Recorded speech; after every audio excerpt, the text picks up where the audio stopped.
নমস্কার, নিউজ 18 বাংলায় আপনাদের সকলকে স্বাগত। বাঁকড়ার দিকে নজর রাখতে হচ্ছে, কারণ হাওড়ার বাঁকড়ায় বোমাবাজি, গুলি, আগে ছবি দেখাবো, একেবারেই ভাইরাল এই ভিডিও। কিন্তু কেন এই অশান্তির ঘটনা? বাড়ি তৈরিতে বাধা দেওয়ার, তাতেই এই পরিস্থিতি, এমনটাই অভিযোগ উঠে আসছে। দেখুন, হাতে আগ্নেয়াস্ত্র রয়েছে, বোমাবাজি চলছে। যে ছবি ধরা পড়েছে ভাইরাল ভিডিওতে, আপনাদের সেই ছবি দেখাচ্ছি, দেখুন।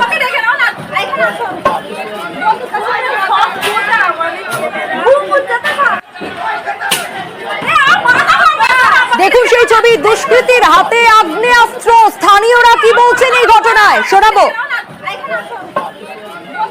আপনাদের দাদা কাছে তো 3 বাচ্চা আছে, এই ঝামেলাটা মেটাতে পারে না। একটা চেহেকে যে যেটা ক্যান্ডিডেটকে তাকে মেটপুরে মারা হলো, তার নামে কেস হলো, তাকে এফআইআর করা হলো, তাকে তোলা হলো না। সব করতেছে সিপিএনরা, সব সিপিএনরা করতেছে।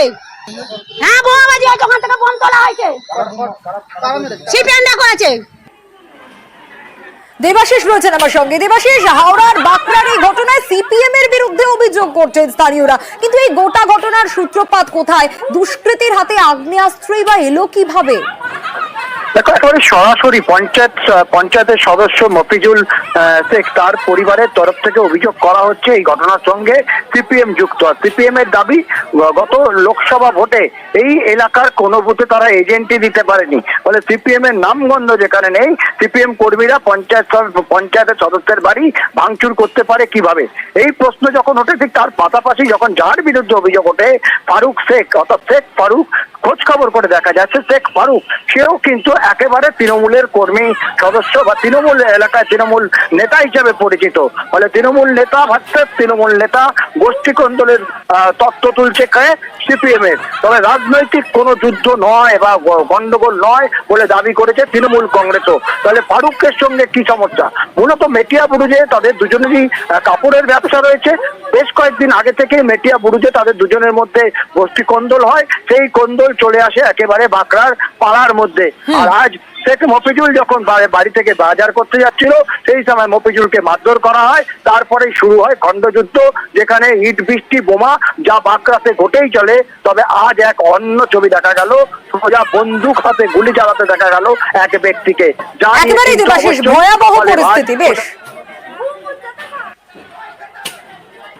সিপিএনরা হঠাৎ ওকে হামলা করে, ওইবারে জান বেঁচে চলে আসে, খুব মেরেছে, মারধর খুব করেছে। কি হয়েছে? রক্ত গেছে। হ্যাঁ, বাজারে গিয়েছে, ও জানে না যে ওরা আক্রমণ করবে, জানবে না কো। ভোটের গণনার দিনে ঝামেলা হয়, গণনার দিনে ঝামেলা, সেই সব ঝামেলা মিটে যায়। মিটে যাওয়ার পরে এখন আক্রমণ করছে, বাড়ি ঘর ভেঙেছে, বোম ফেলেছে স্যার সিপিএনরা। আতঙ্কিত মানে কি, পুলিশ তো কিছু অ্যাকশন নিচ্ছে না, পুলিশ তো দাঁড়িয়ে আছে। এখানে তো আমাদের পরিস্থিতি এমনি সবসময় একটু গরম ছিল, এবারে ভোটের পর থেকেই বোম পড়েছে তো সবাই শুনেছে, ওটা তো বিষয় না।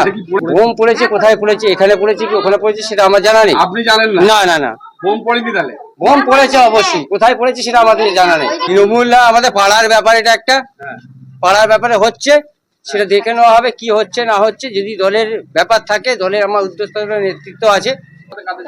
ঝামেলাটা হচ্ছে নিজেদের পাড়ার মধ্যেই হচ্ছে, পাড়ার মধ্যেই হচ্ছে।